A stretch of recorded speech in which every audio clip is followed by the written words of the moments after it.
Le monde animal regorge d'exemples de migration, que ce soit chez les oiseaux bien sûr, mais aussi chez les grands mammifères terrestres, les poissons, les cétacés et même chez les insectes. Bonjour, c'est Adèle de la bestiologie et ce mardi je vous parle de migration chez les insectes. Les migrations de certains insectes ont gardé bien des secrets pendant longtemps et comportent toujours des zones d'ombre, notamment parce que les insectes sont plus difficiles à suivre individuellement que des animaux plus grands. Elles ont également divisé les scientifiques entre ceux considérant qu'il s'agit bien de migration et ceux qui voient les déplacements d'insectes comme de simples événements de dispersion ou de colonisation. En fait, il est difficile de trouver une définition de la migration applicable à tous les groupes d'animaux. Un point notamment pose question et différencie les insectes des vertébrés. Ces migrations d'insectes voient souvent se succéder plusieurs générations et les individus qui ont quitté leur point de départ n'y reviennent généralement pas.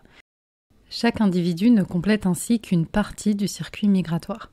Pour autant, ces mouvements massifs d'insectes répondent à certains critères de la migration, notamment un mouvement persistant et répété vers une direction, un mouvement qui n'est pas stoppé par des stimuli qui arrêteraient d'autres types de mouvements, et des changements biologiques et ou comportementaux liés à la migration.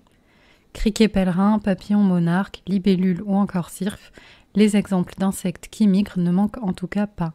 Et si les distances qu'ils parcourent lors de leur mouvement migratoire peuvent parfois être relativement courtes, elles peuvent aussi faire jusqu'à des milliers de kilomètres de distance.